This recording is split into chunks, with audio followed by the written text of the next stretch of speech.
Hello, welcome. Glad you're here. Glad to be talking to you. I have a lot of words to use. I feel like this is going to be long.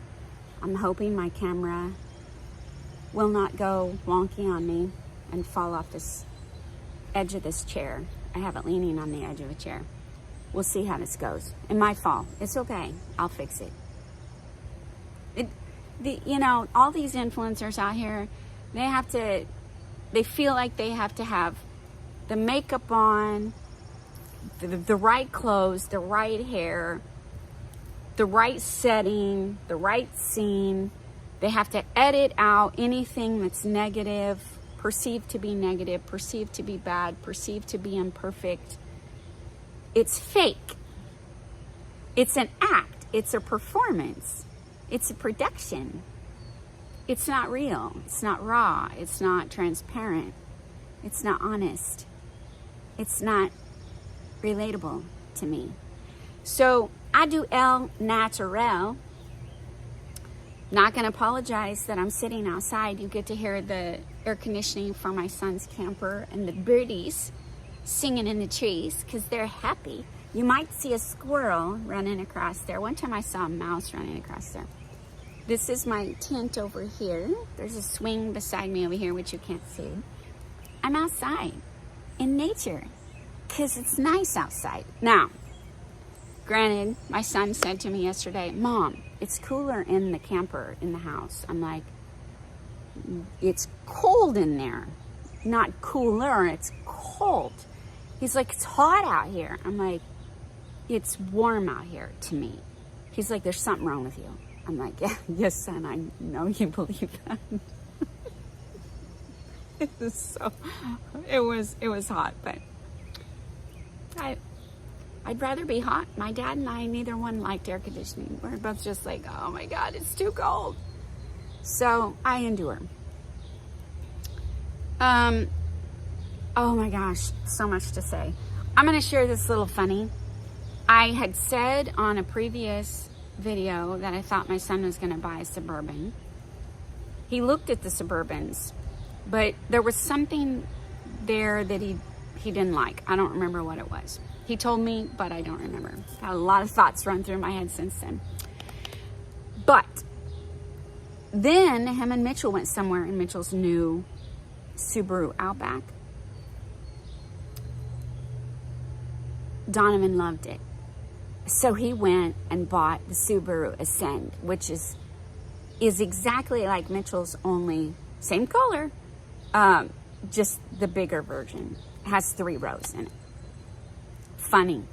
So we have 2 cars sitting in the driveway that look alike. One's the Outback, one's the Ascend, but they're matching colors. They're twins. They're brothers. They're brothers. Oh, shoot. I'm going to have to take a picture of it with the girls, with the kids. Like, it's funny. Okay. Might not be funny to you, but it's funny to me. And this is my fucking channel, so I'm going to share it. Okay. Oh, my goodness. I feel like I'm getting somewhere here. Okay. So, let me share. This is an update, kind of vlog update, on where I'm at. Let's see. I was talking about the new wine, the last video, I believe, and processing past that. Okay, so let me back up and share yesterday.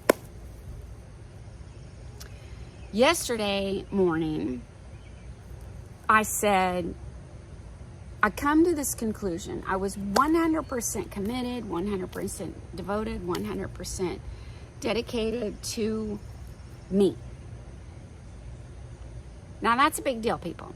Like, I know people don't understand me when they watch one video. They don't understand, 54 years of what I've had to endure. And then 30 plus years enduring it with for Father. I used to have a self-destructive mindset. That's what Father called it. And he said that I thought I was a pauper, which I was like, yes, I do. This was over a decade ago. I can't remember when he told me that. But like I was an orphan girl, poor and abandoned, not wanted, not needed, not cared for, not cared about, unloved. Everything you could think about that a homeless person, an orphan would feel, a poor person, like poverty would feel. That was me. That's what I felt. I hated myself. I hated looking in the mirror, at myself. So he was sharing that with me all those years ago because he was saying, I want to clean that up. I want to clean up your perception of you, make it healthy. Okay, so that I could love me, because I didn't love me. Okay, we worked on that. Oh my goodness, did we work on that. This has been a major work, people. Major Tom. So, the song. Oh my gosh, there's always a song playing in my head. So, I love myself now. I said in another video that he said I would fall in love with fall because I would fall in love in the fall. And I knew that that was spiritual, but I also felt like there was a smidgen, a portion of that about the natural realm fall, like autumn, in the fall season. Which I really do believe that did happen, the fall season, because in Michigan, oh my God, I fell in love with fall. And I had not loved fall before, but living in Michigan, northern Michigan, in the fall, ooh, the trees, beautiful display of fall. So I actually fell in love with the season fall, which was crazy because I don't like cold. And this is northern Michigan cold, fall, So, okay, so that happened. But it's also a spiritual fall. And I'm still sorting through this, okay? But I believe that I'm in a spiritual fall. Now, I've also said that Father's kingdom is inverted from man's. They're the exact opposite. And it's like an hourglass where, you flip the hourglass over. Like, it feels like I'm falling, and I used to feel like I was doing somersaults, like I was kind of disoriented in the beginning of this fall, but now I don't feel so disoriented. I feel crystal clear about some things. And one is myself. I think I fell in love with myself. I fell in love in the fall with me. How cool is that? So yesterday, he wanted to talk about my dreams, okay? And one of my dreams is to be a travel vlogger. Now, I have a lot of other dreams too, but this is just one. I want to travel North America, and I've shared this before. I want to travel North America for a full year in a van, doing the van life thing. And I want to get new camera equipment.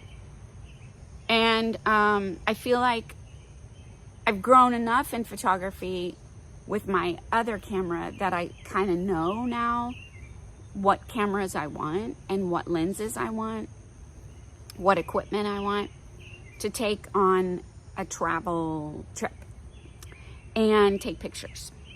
So I want to get new camera equipment, and I want to get a van, and I want to travel North America, Canada to Mexico, all over, and take pictures, blog about that, also vlog about my journey, my trip.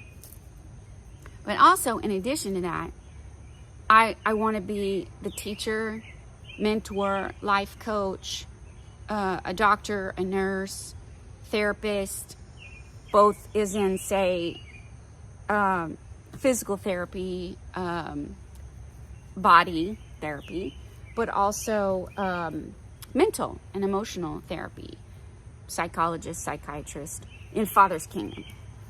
Also an evangelist, pastor, prophet, apostle, all of those things. I'm going to be it all. Second Eve here. Mom. I'm going to be the mom. Give birth to life and blessings to the children. Reverse the curse, the first Eve, Adam and Eve. It's actually Eve. The first curse that Eve put on humanity by choosing death and curses. She cursed everyone. I have chosen life and then want to bring blessings to people. Reverse what the first Eve did. So it's completing what the first Adam and Eve cursed humanity. Then the second Adam, Christ, and the second Eve, me, will come back and reverse those curses completely. It'll finish, complete the marriage covenant. Okay, so I want to do that. As I'm traveling, I'm meeting people, I'm bringing healing to the people, to the masses, and myself, because I need some time away, and to do what brings me pleasure, and enjoy it. It's business and pleasure together. I was thinking about that yesterday morning, and I said to Father, never again, never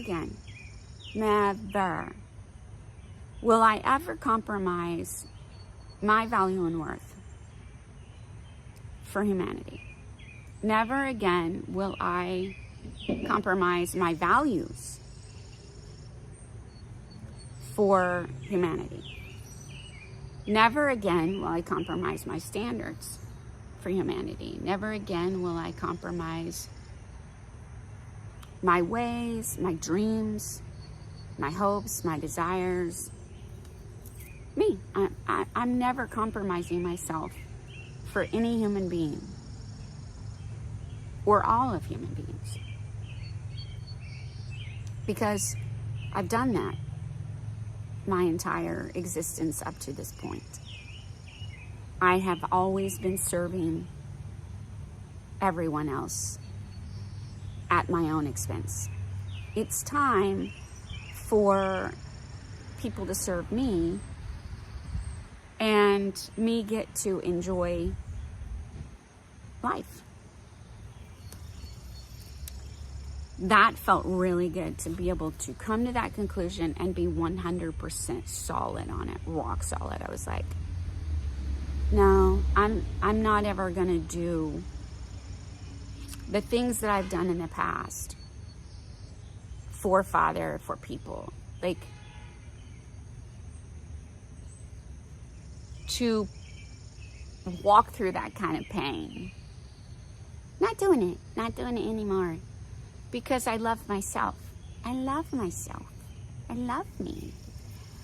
And so then I was like, aha, it was an aha moment. I loved it. It was great. I was like, this is where we were going. Yeah, okay. So then I said to him, okay, I'm 100% convinced I want to be a travel blogger, but I got no money. I'm a negative, going into collections. And so I said,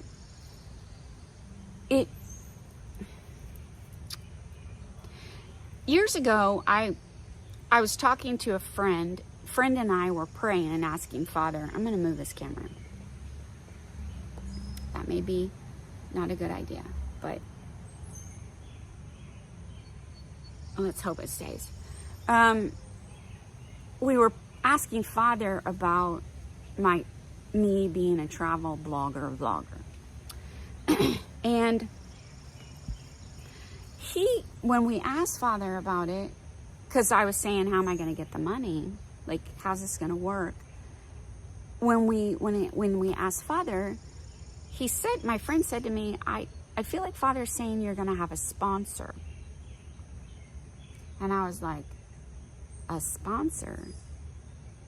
I was like, well, I know the people are going to, I'm sure that the people are going to donate at some point in time. But with him saying a sponsor, that's like one person, you know? So yesterday I was thinking about it and I was like, okay, Father, I'm determined, I'm going, I'm doing this. I said, come hell or high water, I'm going to be a travel vlogger. This is my dream and I am going to live my dreams. I'm not settling for anything less than the best. This is what you want me to do. You put this desire in my heart, and so we're going to make this happen. So I said to him, tell me what I need to do to become a travel vlogger. Do I need to do a certain video that goes viral? Do I need to do some kind of GoFundMe or fundraising or something? Typically, that's not the way he does it. That's how man does it. But, you know, I'm exploring all options with him. And then I was reminded that there was a sponsor, and I was like, okay, you did. My friend told me that he had heard that I was going to have a sponsor. And I said, well, you know, I don't ask people for money. That's not who I typically, I don't do that. Usually, Father, I've always said before, if you want someone to help me financially, then you're going to have to lay it on their heart. And he's done that. It's been really great. So, but I said to him yesterday, I was like, okay, if there is one particular sponsor out there that's going to get me started, going to help me go so I can do the travel blogging thing, then I'll talk to him. Tell me who it is. Just give me a name, and I'm not so proud that I won't go and say, hey, Father said that you're supposed to help me. You're supposed to sponsor me somehow. I didn't get anything. I asked, you know, all these different things. Is there a video that's supposed to go viral? If there is, that would bring people in that they would donate, show me the video. Give me the words. Sat quietly. Nothing. Just the birds chirping. Then I asked about the GoFundMe, you know, some kind of fundraiser thing. Yeah, no. I knew that was going to be a no. But, you know, I'm exploring all options.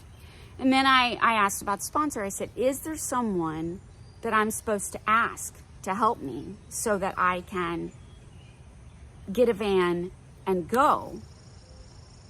If there's someone out there I'm supposed to go talk to that will sponsor me, then give me that person's name and I'll go. Give me the name, give me the words, I will speak it to them. And I got nothing. I was like, okay. Well, now I'm getting frustrated because I'm getting nothing but birds chirp. Okay, then I have to babysit the kids for the afternoon because kids went and got their Subaru. By the time they got back, I'm really agitated.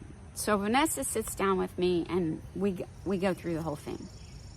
Then Bobby comes out, we go through the whole thing. We're asking Father, sponsor, give us a sponsor. If there's a sponsor, so I go through the whole questions with the girls, asking Father, and we're just not really getting anything. The one thing I did get was, I said, am I supposed to go talk to someone and ask them for money? And I felt like he said, I'm going to hand it to you. And I was like, okay, I don't have to talk to someone. I don't have to ask someone. Like, he's going to do that for me. Okay. And that felt a little better. But then I was still agitated because I said, okay, So the girls and I were talking about, the kids feel like we're all moving in this direction. We're getting ready. The boys got bikes. They got new vehicles for the babies that are coming. Even though Vanessa's not pregnant yet, they're working at it really hard. And when Donovan and Vanessa went and got the vehicle yesterday, they asked why they were getting an upgrade, and Donovan said for the third child. He's getting excited. He's ready to have another one. So that's coming. We know that's coming. They're working on it. So there's forward movement with the bikes, the cars, grandbaby number 5 on the way, and grandbaby number 6 in. We're working on making that happen. They're working on that really hard. So the kids feel like, and Vanessa said yesterday, she said that, Subaru, they were looking at all the stuff, and she's like, it's all nature and naturalist stuff and outback and wilderness. I'm like, yeah, I know. I find that really interesting. It's about traveling. And I would 100% buy a Subaru. After being in their vehicles, I'm just like, I'm in love with Subaru. Wow. So it's me, like 100%. So she said they both were saying, Bobby and Vanessa last night, it feels like movement, like we're getting ready to travel. Something's getting ready to happen. And I was like, yeah, I do too. But I was saying, in my agitation, I figured out what my problem was. I said, I have never in my life, up to this point, experienced it's hard for me to believe that I'm going to go from negative, severe negative, to positive. Like in a moment. Like it's just suddenly going to change for me. And when I was saying that to Vanessa, I was getting ready to ask Father about it. But before I even got the words out of my mouth to ask, he said Joseph. And I was like, oh, yeah, you're right. Joseph was in prison for years. And it sucked balls, I'm sure. And then all of a sudden, the Pharaoh needed him to interpret the dream, and he was put before him and then put second in charge. I was like, okay. That is true. That happened with Joseph. So I felt a little better. And then I was like, okay, how do I feel about that now? And I was like, I said to him, okay, that is true that you did do that for Joseph. You put Joseph in prison. You got Joseph out of prison. But I said, I have never experienced dramatic change like that, like all of a sudden. So I have trouble believing that that can happen for me. I said that. It's crazy how he works. I was sitting over on the other side of the yard, and Vanessa had went to the Subaru to get something. Bobby was over here at the swinging the 3 grandkids. Now, if you would see this backyard, it's like a little paradise for children. We've got 2 different pools, a small one and a medium-sized pool, because some children don't like to get involuntarily wet. So a child that doesn't want to be involuntarily wet can be in one pool, while the other children that like to splash and maybe splash one another and be involuntarily wet can do that in the other pool. So we have 2 pools. Then we have a trampoline. It's an 8-foot, it's low to the ground. I was not for that, but I got overridden here. We have a little battery powered hunter vehicle.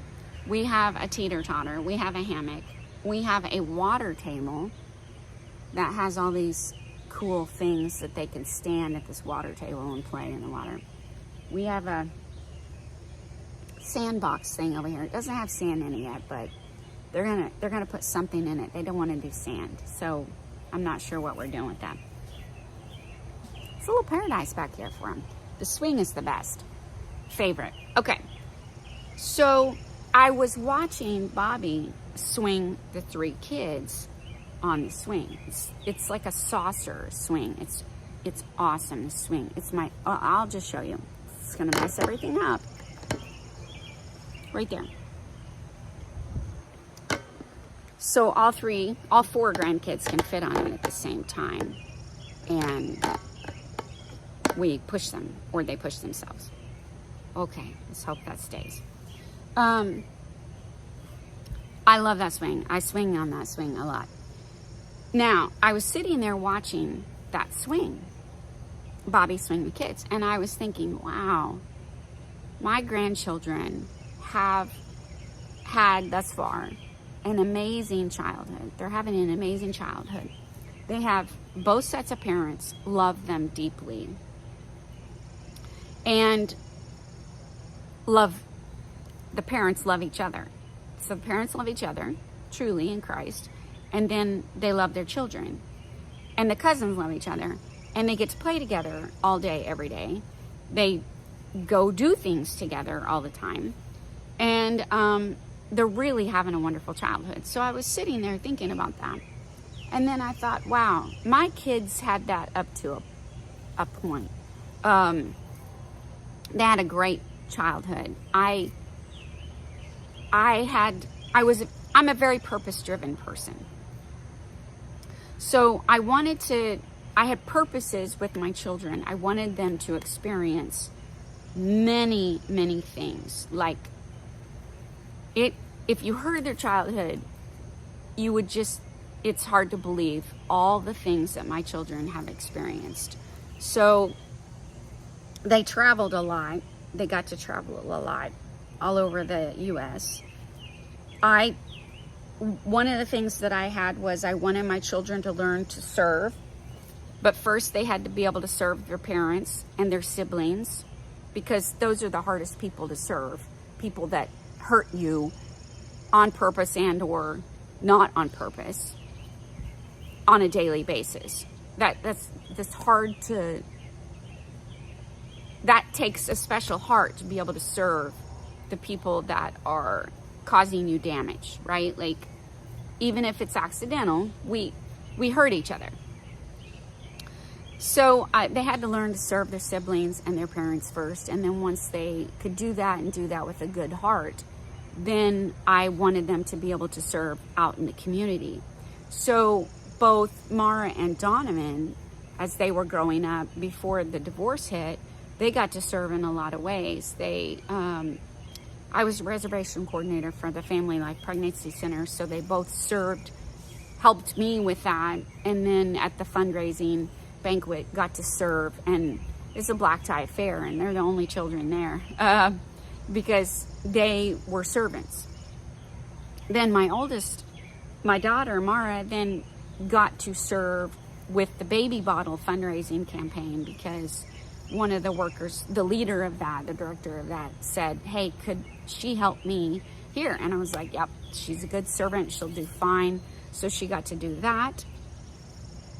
Then when we moved to Evansville, Mara and Donovan helped with, there was a court, this legal thing, I can't remember what it was, youth with something. And kids in school, public school, would get in trouble, and they would have like a mock court, and with their peers. And so we were friends with a lawyer and his wife, who was a paralegal, and they got them in that. So they got to be prosecutors, and they got to practice being a prosecutor and a defense attorney, and on that team. So they did legal things. They have done 24, 25 mile bike rides. They have done marathons. They have played soccer. They have done a lot of music camps. I'm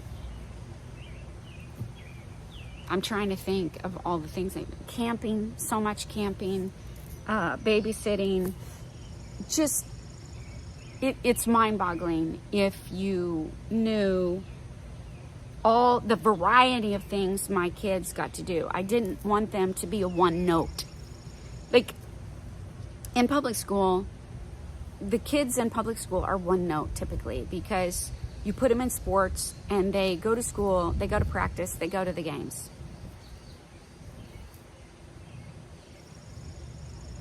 Or they're in music and that's their life. Their world revolves around whatever the parents put them in. And they don't have that diversity of getting to know humanity. And another thing I had my kids do, my oldest daughter went to Summit Ministries for 2 weeks in Tennessee. It was a course on worldview. She also did an internship at I think it was Jamestown or Gettysburg. I think it was Jamestown, Virginia, for a summer. They went to Appalachia and did I think it was 10-day mission trip. Just in every area of life, my kids have gotten to experience crazy, wonderful stuff. Dirt bike riding, four-wheeling, the building trades, every part of the building trades that you can imagine. Working on vehicles, mechanicking, just so much diversity. They're not just one note. And they, as homeschoolers, learn to love babies all the way up to the elderly. Because they weren't limited to all fourth graders being in one room and you can only play with fourth graders, or you can only play with your age group. My kids got to play with a wide variety of ages as they grew up. They never had this mindset of, I can only talk to the people my age and I have to act like the people in my age. I wanted them to act, I wanted them to be respectful and honorable toward people, no matter the age. So my kids had this amazing life, this amazing lifestyle, even though that changed drastically in a moment. And Father reminded me of that when I was saying to him, I understand that Joseph had this radical change all of a sudden. I know you did that for him. I know you put him in prison and you brought him out of prison. There was purposes in Joseph being in prison. And then it was time for him to come out. I have been Joseph. I have been in prison for years, and there's purposes there. I feel like he's telling me it's time to get out of prison. And I'm all for that. I'm not complaining. I'm all happy and good for that. But I was saying to him, I have trouble believing you're going to do that for me. Do something wonderful for me. For me. It's not that I struggle to believe that he can do something wonderful, spectacular, supernatural, amazing, all that. I was having trouble believing that he would do it for me. Makes me think of Donovan years ago when he had saved up all this money to buy his brand new, his first motorcycle. It wasn't brand new, but it was his first motorcycle. And we drove to Alabama to get it. But before we went, he was like, Mom, our rule was you have to wear safety gear. Head to toe, helmet, boots, coat. We had Kevlar pants, but if you don't have the Kevlar on, those pants, you got to have jeans on. You got to have at least denim, and no shorts, no flip-flops. Got to have the gloves on, covered head to toe. And he's like, I've got the money to buy the bike. I have the money for the insurance, but I don't have the money for the helmet, the boots, all the equipment, because that's a lot of money. And I said, well, don't you think that Father can make that happen for you? And he sat on the couch for a minute thinking about it, and he goes, I don't think he'd do that for me. And I was like, oh, that's sad. But then we drove to Alabama. We looked at the bike. This kid was giving it up because he had gotten full custody of his child. He's going to be, a dutiful dad. I was proud of him. We bragged on him, told him how wonderful that was. We loved that he was doing that, being mature and responsible and yada, yada, yada. And so Donovan bought the bike. We loaded it up, literally getting ready to get in the vehicle to drive away. And the kid comes running out. Now, he's not a kid. He's in his 20s, but to me, he was a kid. And he said, hey, I've got this safety gear. Would you want it too? Because they were about the same size. He's like, I'm not going to need it. I'll just give it to you. Because he'd already paid for the bike, already loaded it up. But it was an afterthought. It was from Father. And Donovan's like, yeah. So it was Father showing Donovan, I would do that for you because I love you. It was sweet. So I was having that problem yesterday. I was like, I know you did that for Joseph. And I know you can do that. But I don't know if you'll do that for me. I just don't know. I don't know if I believe that. Okay. So I said to him, in part because I've never experienced this radical change where it's all of a sudden my life is radically different, And I was sitting there watching Bobby swing the kids and thinking, wow, my grandkids are having an amazing childhood.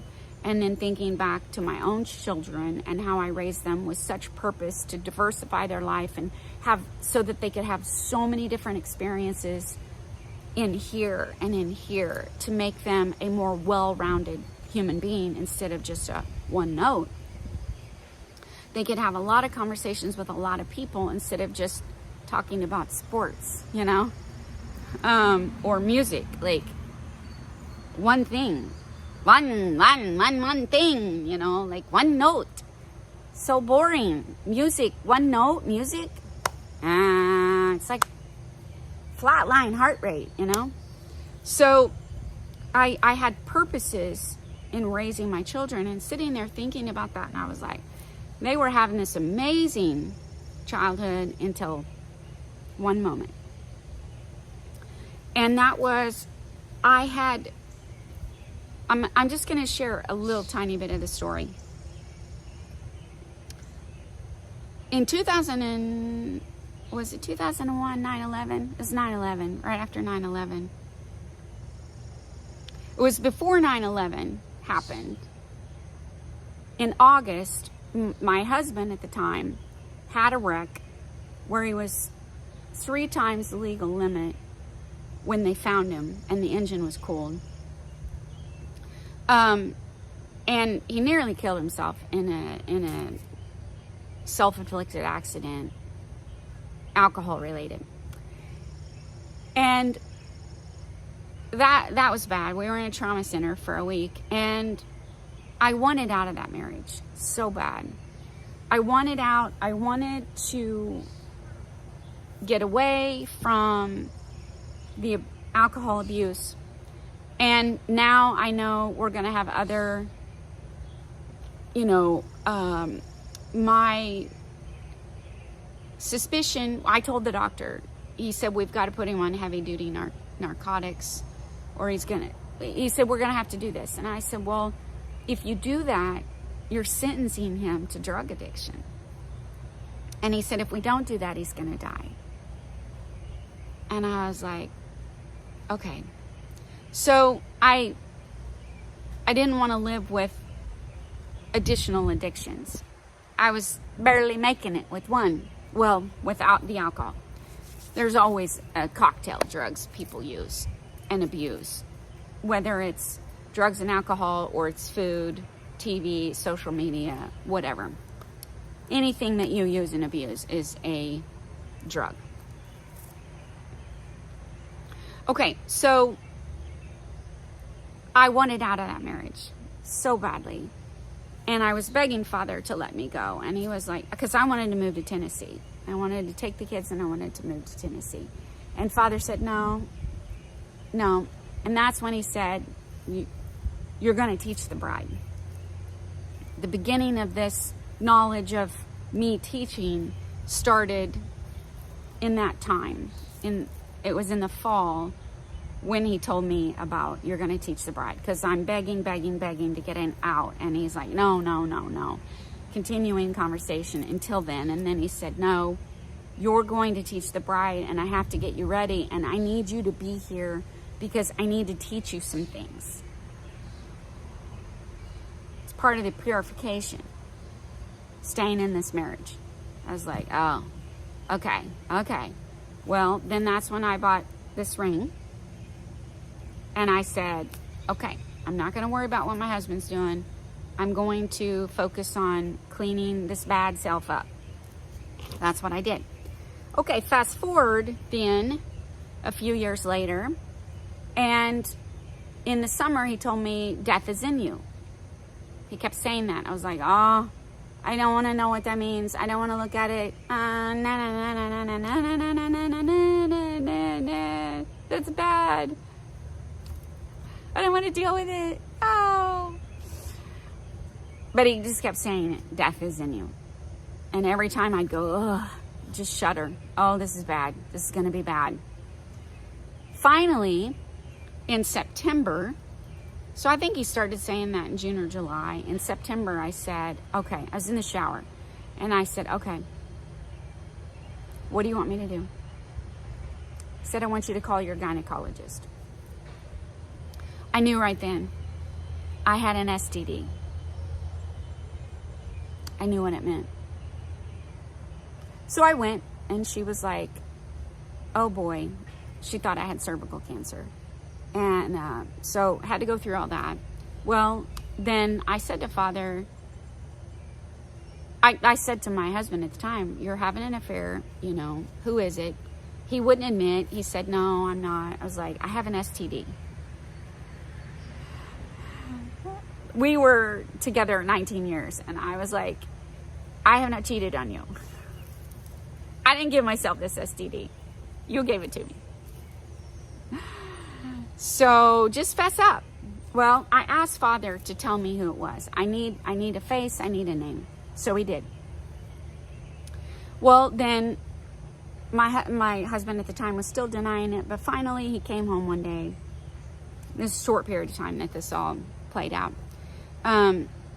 Maybe a couple of days. I don't remember. But anyway, he comes home in the middle of the day, and we went out to the picnic table, and he admitted. He said, yes, I am having an affair. I've been having an affair. And it was in that moment that my life was forever changed. Total destruction of what I had been building for 19 years.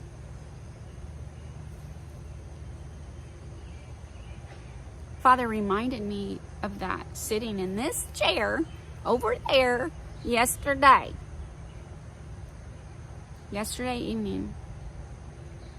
He said, one man destroyed what you had built for 19 years.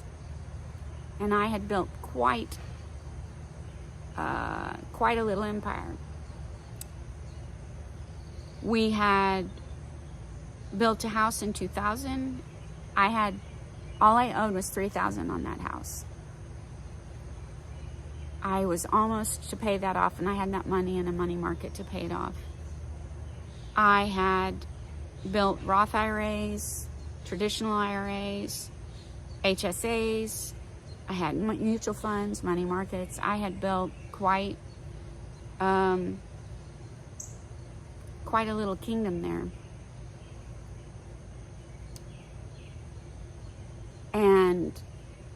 my children were in music. We had violin lessons, guitar lessons, piano lessons. We did so much. We had so much that we did. And it all came crashing down in just like that. And I have been living in a lower bracket, according to the government, ever since.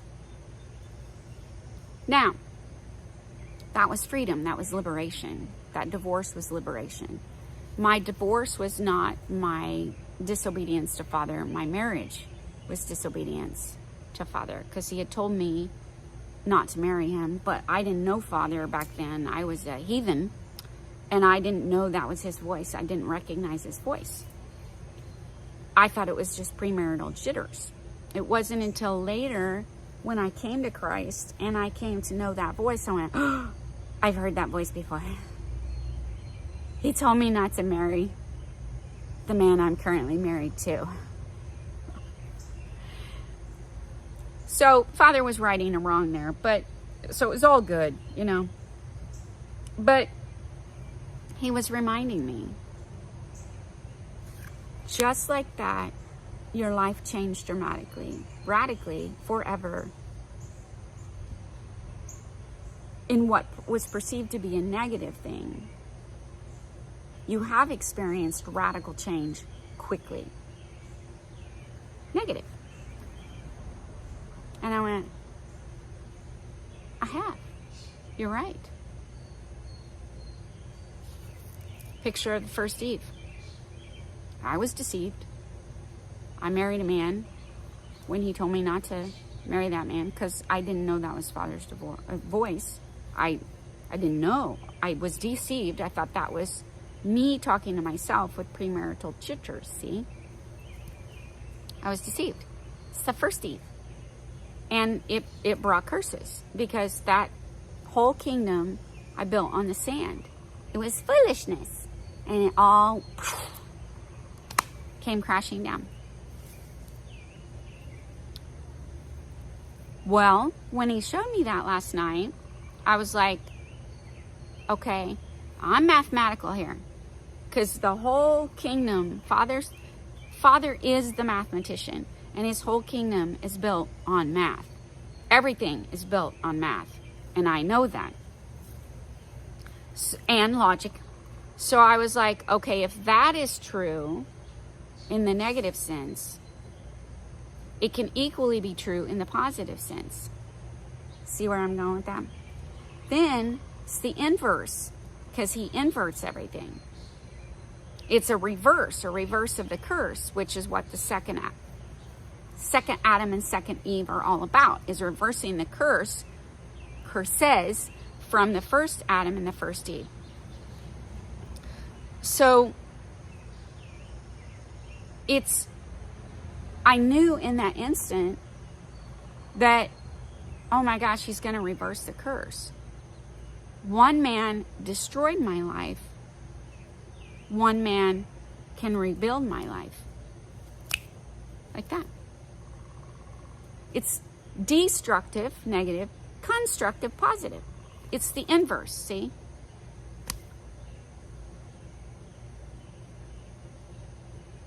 I was amazed by that. So then my perspective changed again with those truths, starting from yesterday morning to yesterday evening. I was like, oh, wow. Okay. So this morning I woke up and I was like, okay, Jesus, I need you to be my knight in shining armor. I need you to rescue this damsel in distress. I need you to be my hero, be my savior, my rescuer, my deliverer, set me free, get me out of prison. You know, I believe he can do that for me. I don't know how he's going to do that for sure, but I do believe that he can do that for me. I do believe he wants to do that for me. But more importantly, I just feel like that's the plan.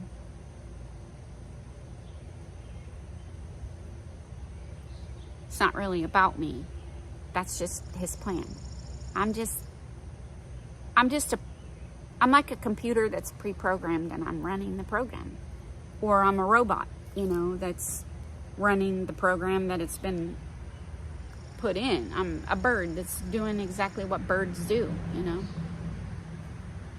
I'm just doing what I was programmed to do. So I believe that's part of the plan, is that he's going to radically change my life all of a sudden in this wonderful, positive, constructive way. And here's another thing about the fall. This morning I got a vision. Well, I get lots of visions, but one of the visions I saw was a Corelle-ware plate. It was white, pure white, and it had been shattered. It was laying on the floor. It had fallen and it shattered. Now, why that's significant a little bit is because my dishes, I use Corelle-ware. They're all in storage right now. But we were talking about them when we were at the storage unit the other night. Vanessa was saying, "Oh, look, here's all the dishes, your mom's dishes, Donovan." And he's like, "Indestructible." And it's just a running joke with us because I've always used Corelle-ware because they are so darn hardy. And now, if you drop a plate, it will shatter.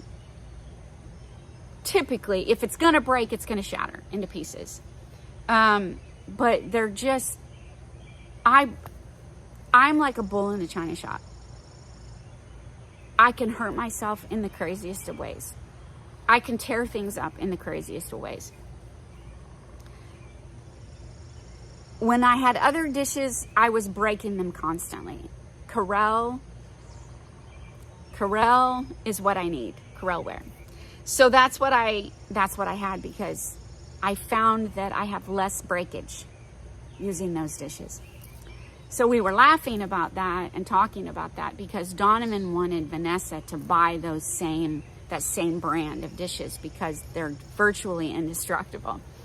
So we were laughing and talking about that the other night. The kids were reliving their childhood as they were going through the boxes. And so I have a lot of Corelle-ware bowls and plates, and that was the dish that I saw that was broken. It was a Corelle-ware plate and it was shattered.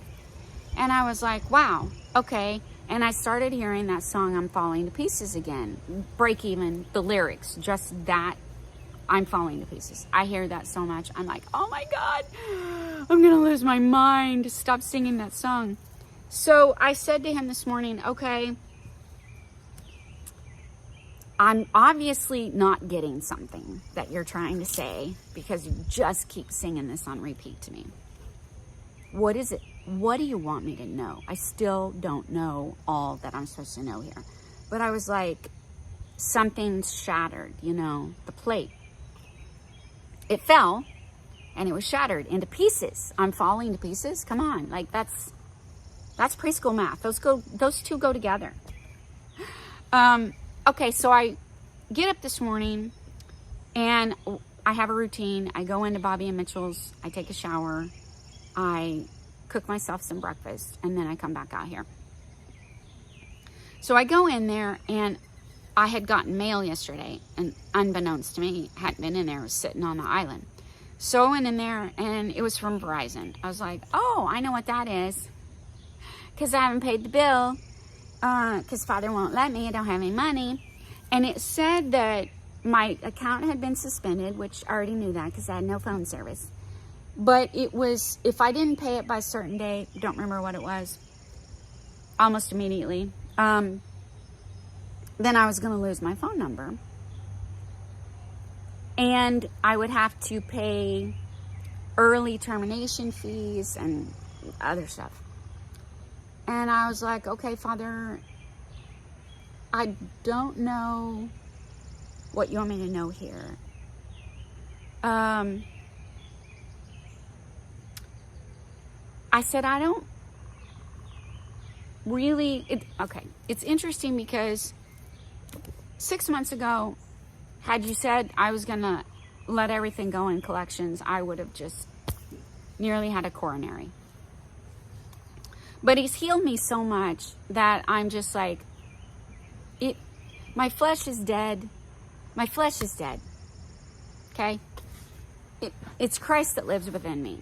So I was saying to him when I read that this morning, I was like, okay, I don't feel horrified that I might lose my phone number. You know, okay, people can't get a hold of me. That could be a good thing. But I said, the only problem I have with that is I have so many accounts that are tied to my phone number that you can't get in unless they text your phone number. Like, so you got text or your authenticator app. So I'm like, I feel like I'm going to lose access to some of my accounts, and some of those are important accounts. And I won't have the phone number to verify it's me. You know, that I am the owner of the account. I'm a little concerned about that. So I'm not sure what I'm supposed to do with that. But the plate being shattered, when I thought about that after I read that Verizon letter, I'm like, I kind of feel like danger, danger, Will Robinson, danger. It's like, maybe this is an emergency. Maybe I shouldn't lose my phone number. I don't know if I'm supposed to lose my phone number or not. I'm okay with losing my phone number. I'm not okay with losing access to my accounts. That's what I have a problem with. So it almost feels kind of like an emergency. I'm not sure what to do with that. So I'm going to work on that today and ask Father what I'm supposed to do, what he wants me to know there. But with the plate being shattered, I'm like, okay, I feel like I am falling. I'm falling to pieces. I feel like I'm falling to pieces refers to me. Like pieces of my life are falling off. Losing the credit card accounts, losing the phone, losing, you know, I don't know. I'm still trying to figure out what any of that means. But it feels like it must be me that's falling. And I have fallen in love. I've fallen in love with myself. I've just fallen in love with, I'm just in love. I'm just in love. I just love. I just love it all. I'm just loving everything and everybody. So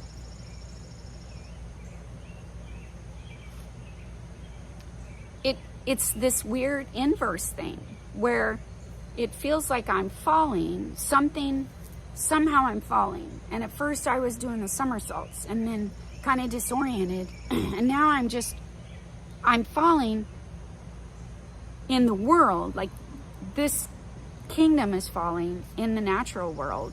But in the supernatural, I'm being launched up. I'm being rocketed up. So it's that hourglass where I was talking about, it's the inverse in Father's kingdom. Father's kingdom is the inverse of here. So it has the appearance that my situation is just getting worse and worse and worse and worse and worse. But it's actually, in Father's kingdom, it's getting better and better and better and better. It's cray-cray. Crazy. Twilight Zone. Do-do-do-do-do-do. There you go. So I think my kingdom is falling here so that I can start my new life. Whatever that looks like. It's a whole new world. Whole new life. Newness of life. A new era. It's exciting stuff. I felt like I was supposed to share all of that in a video this morning. I don't know why. I don't know why I'm sharing this with the masses when they come. There's nobody really here right now, but they will come and then they will watch this. And there's purposes to that I don't understand right now. Just sharing it all. Like, here I am, you know, no makeup, bags under my eyes. This has been permanent most of my life. Just bags right there, see? And, you know, the setup. All those influencers that are fake out there, I'm not fake. I'm real. I'm honest. I'm true. What you see is what you get 24/7 with me. Like, truly.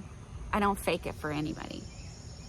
So, and if I'm struggling out in public, I don't show that in the sense that, not that I'm faking it, but it's just, always before I had this mentality of, okay, you're struggling right now, but you have to go do this thing. You have this appointment, or you have to go do something. Get groceries, whatever. That's been a while. Haven't had the money to buy groceries in a long time. But what I'm saying is, when I was out in public, I would set my issue aside. I would say to myself, okay, you have to deal with this. You're going to deal with this. But right now, you have to be in public, and you have to be respectful to people and kind to people, and you have to put them above you. They're greater than you. So you're going to serve them, and you're going to set this aside, and when you get back home, you're going to sit down with Father and you're going to deal with your shit. But I'm not going to put it on someone else. I don't like it when people do that, when they vomit their shit all over me. Your poison, your toxicity. Be nice. Be kind. You can set your, don't be selfish, right? Like, so that's what I would do, is I would say, okay, you're struggling right now, but I'm not going to put that on someone else. I'm going to come home and deal with that with Father, myself. But right now, I'm going to be kind to this person and respectful and put them first, above me. It wasn't about hiding from them or faking it. That was never my motive. My motive was to serve them. Big difference from people who are wearing the mask. In Christianity, a lot of Christians wear a mask. People pretend. I didn't pretend. I would just set it aside and go, okay, Father, I promise I'm going to deal with this when I get home. But I got to go to this appointment right now. So I'm going to serve this person above myself. So yeah, these influencers out there, they're fake. Fake, fake, fake. I hate it. It's gross.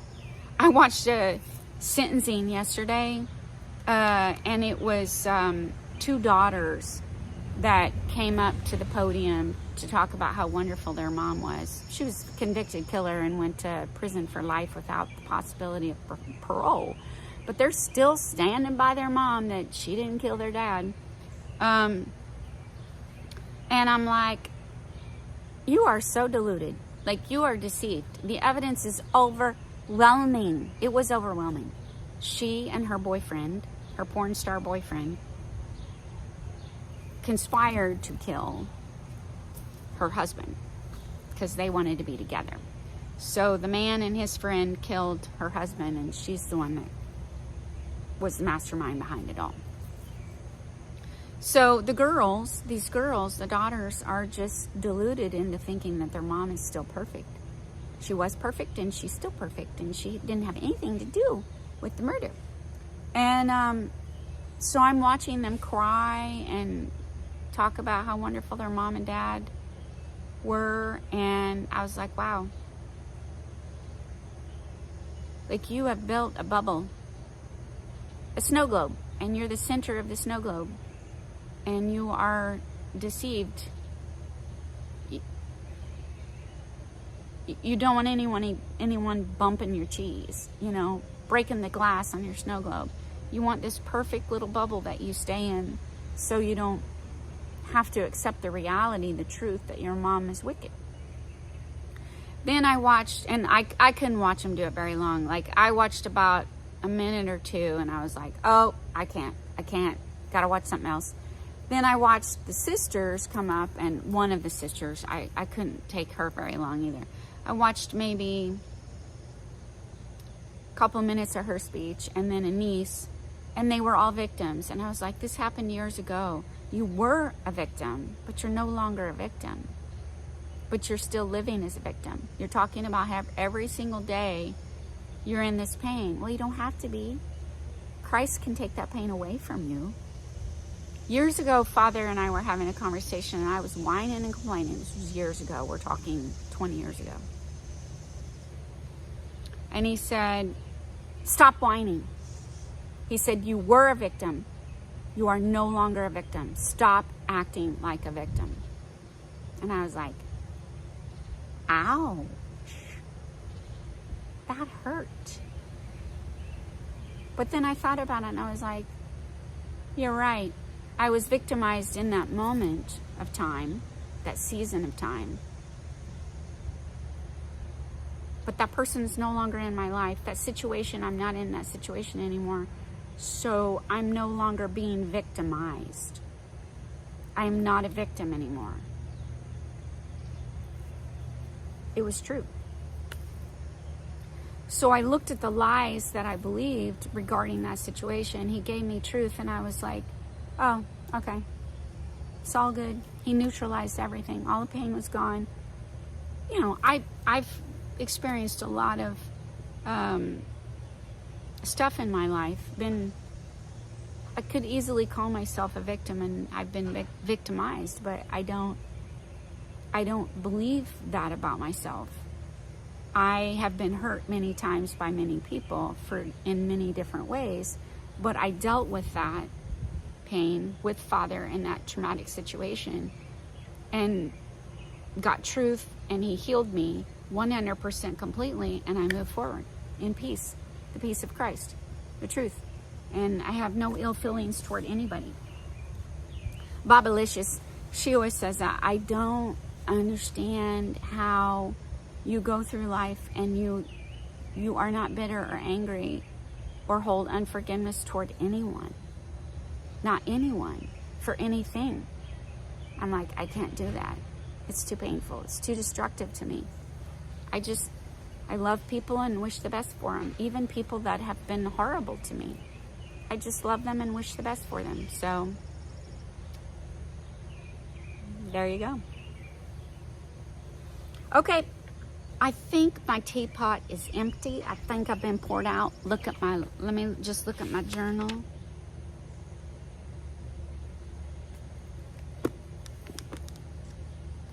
I think I'm good.